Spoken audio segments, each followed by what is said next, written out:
qui nous écoutez, qui nous regardez. Nous retrouvons une nouvelle chronique, les paraboles de Jésus. Bonjour Luc. Bonjour Mehdi. Comment vas-tu aujourd'hui? Eh bien, ma foi, plutôt bien. Aujourd'hui, tu vas nous parler de la moutarde, non? Oui, mais elle ne monte pas au nez. Ah non, pas au nez. On va te laisser la place, Luc. Parfois, c'est les autres qui ont le nez moutardé parce qu'ils ne supportent pas la moutarde. Je parle comme ça parce que la parabole est polémique. Et on s'en rend peut-être pas compte quand on la lit. Mais dans son environnement, elle est polémique. Jésus dit encore, « À quoi comparerons-nous le royaume de Dieu? Ou par quelle parabole le représenterons-nous? Il est semblable à un grain de sénévé qui, lorsqu'on le sème en terre, est la plus petite de toutes les semences qui sont sur la terre. Mais lorsqu'il a été semé, il monte, devient plus grand que tous les légumes et pousse de grandes branches, en sorte que les oiseaux du ciel peuvent habiter sous son ombre. » Donc voilà la parabole. Luc, j'ai déjà une question qui me vient. Oui. Pourquoi Jésus prend ce grain de sénévé en parabole par rapport au royaume? Pourquoi il prend cet exemple-là? Parce qu'il commence tout petit. Et parce qu'il y a du mépris. Il y a du mépris. Parce qu'il est petit? Oui, mais les autres sont déjà plus grands. D'accord. Les autres sont déjà plus grands. Si Jésus était venu juste après qu'Adam et Ève ont péché, il n'y aurait pas tous les grands légumes qui sont autour. J'ai envie de dire les grosses légumes qu'il y a sur cette terre. Mais l'évangile est venu alors que toutes sortes de puissances se sont déjà installées dans le monde. D'accord. À l'époque de Jésus, c'était l'Empire romain. Oui. Mais avant, il y avait eu Alexandre le Grand. Oui. Avant, il y avait eu Nebuchadnezzar. Donc toutes sortes de puissances. Puis l'Égypte, bien sûr, ne pas oublier l'Égypte. Toutes sortes de puissances qui ont dominé toute une partie de la planète. Et puis l'évangile vient, tout petit, sans armes, sans police, sans moyens de propagande.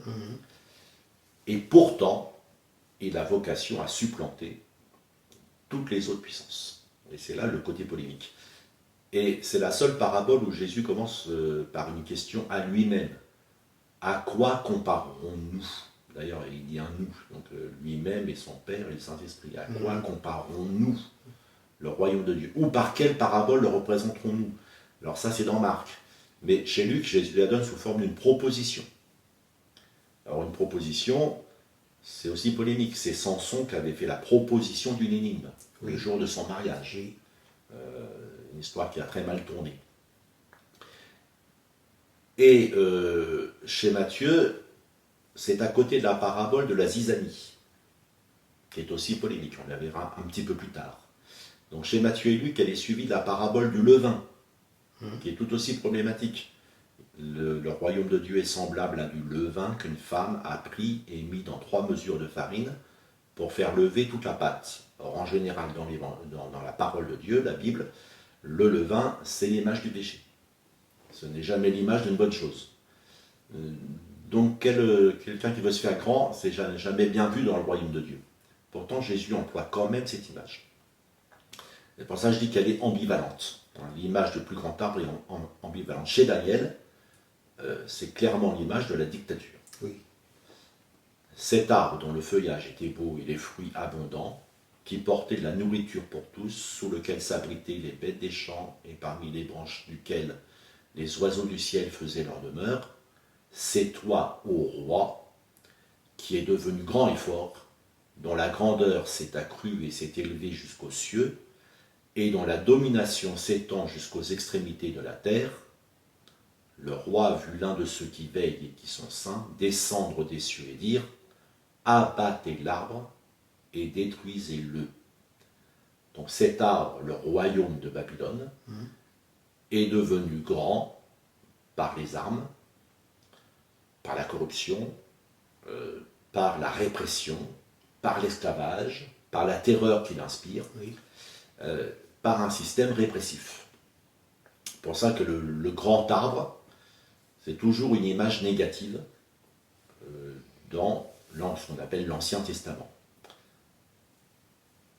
Mais la parole s'y réfère quand même. Oui. Ézéchiel, lui, présente les deux aspects. Ainsi parle le Seigneur l'Éternel. J'enlèverai, moi, la cime d'un grand cèdre, et je la placerai. J'arracherai du sommet de ses branches un tendre rameau, et je le planterai sur une montagne haute et élevée. Je le planterai sur une haute montagne d'Israël. Il produira des branches et portera du fruit. Il deviendra un cèdre magnifique. Les oiseaux de toute espèce reposeront sous lui. Tout ce qui a des ailes reposera sous l'ombre de ses rameaux. Et tous les arbres des champs sauront que moi, l'Éternel, j'ai abaissé l'arbre qui s'est levé et élevé l'arbre qui était abaissé. Que j'ai desséché l'arbre vert et fait vertir l'arbre sec. Moi, l'Éternel, j'ai parlé et j'agirai. Donc on voit bien là encore le côté polémique. Oui. Un arbre que Dieu abaisse, un arbre que Dieu élève. Et le royaume de Dieu est en concurrence avec d'autres puissances. Mais justement, il vient sans puissance. Et Jésus, en disant que le futur arbre supplante les plus grands des légumes, reprend la prophétie d'Ézéchiel. La victoire de ce qui est méprisé, la faiblesse de la croix, supplante les forces terrestres. Les légumes poussent plus vite, mais se fanent aussi rapidement. L'Empire romain n'existe plus. C'est vrai. L'Égypte n'a plus la puissance qu'elle avait du temps des pharaons. Tout à fait. L'URSS n'existe plus. Et on pourrait citer d'autres puissances qui ont terrorisé le monde pendant les siècles d'histoire, qui aujourd'hui n'existent plus. Elles semblaient plus puissantes que l'Évangile, mais n'existent plus. 2000 ans après, l'Évangile est toujours là. Exactement. Mais il a commencé tout petit. La plus petite de toutes les semences. Et c'est là qu'il faut en revenir à la fameuse prophétie d'Ésaïe 53. Il s'est élevé devant lui comme une faible plante, comme un rejeton qui sort d'une terre desséchée. Il n'avait ni beauté, ni éclat pour attirer nos regards. Luc. Et son aspect n'avait rien pour nous plaire. Oui. Ni beauté, ni éclat, j'en ai entendu sur cette parole. C'était physique ou c'était au moment de la croix? Alors le corps de Jésus, bien sûr, sur la croix, n'avait rien pour attirer les regards. Oui. Il inspirait plutôt le mépris, le dégoût, ou la pitié. Maintenant, Jésus était normal, quoi. Ni plus beau, ni moins beau que la majorité d'entre nous. C'est pour ça que la Bible ne précise rien. Ne précise rien, il était d'un visage, d'une allure normale. Mais même ce qu'il disait, il fallait la foi pour le recevoir. Il n'avait ni beauté ni éclat pour attirer nos regards. Son aspect n'avait rien pour nous plaire. Jésus était vêtu d'une tunique. Oui. Les Romains avaient un casque. Oui. Avaient des plumes. Oui. Il y avait du cuir. Voilà, il y avait les choses qui inspirent la puissance, les signes de la puissance. Comme le magistrat, sa robe de magistrat, comme le président de la République met son costume de président, et le roi met la couronne du roi. Mais Jésus n'avait pas tout ça. C'est en ce sens-là que l'Ésaïe dit, voilà, son aspect n'avait rien pour nous plaire. Il n'y avait aucun signe distinctif du fait qu'il est le roi des rois, le Seigneur des seigneurs. Aucun signe distinctif. Les pharisiens demandèrent à Jésus quand viendrait le royaume de Dieu. Et il leur répondit, le royaume de Dieu ne vient pas de manière à frapper les regards. C'est une autre façon de parler de la petite graine, insignifiante. Le royaume de Dieu ne vient pas de manière à frapper les regards.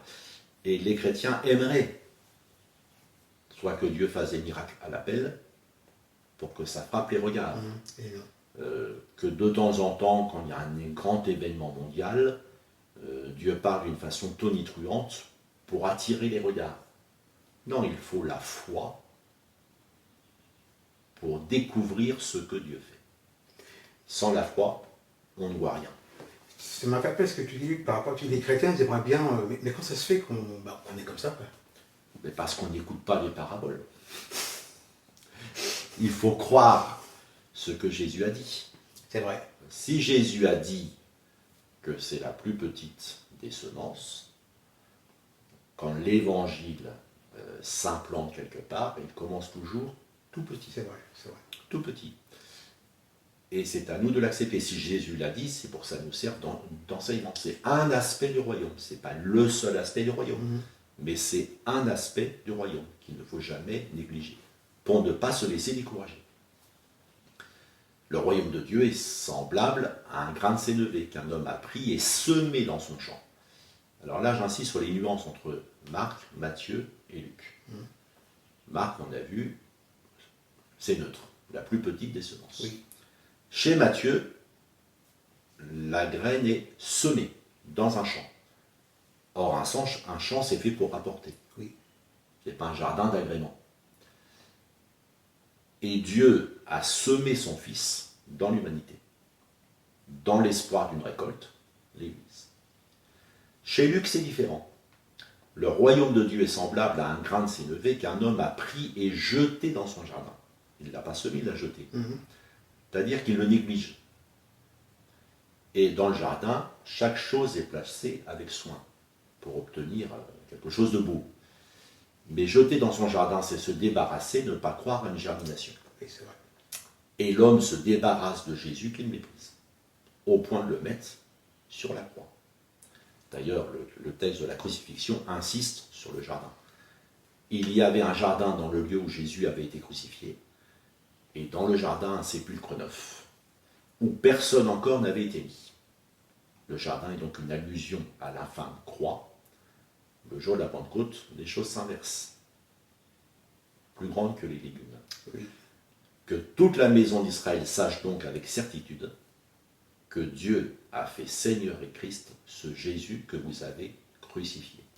Amen. Donc nous avons jeté Jésus, mais Dieu l'a élevé. Et l'arbre est en train de croître, et jusqu'à ce que Jésus revienne, l'arbre croîtra. Et il est devenu un réel abri pour un grand nombre. Ceux qui acceptèrent sa parole furent baptisés, et en ce jour-là, le nombre des disciples augmenta d'environ 3000 âmes. Alors laissons-nous encourager par cette parabole, même si elle est polémique. Merci Luc pour toutes ces explications. Merci d'avoir écouté et regardé. À la semaine prochaine. Que Dieu vous bénisse. Ciao.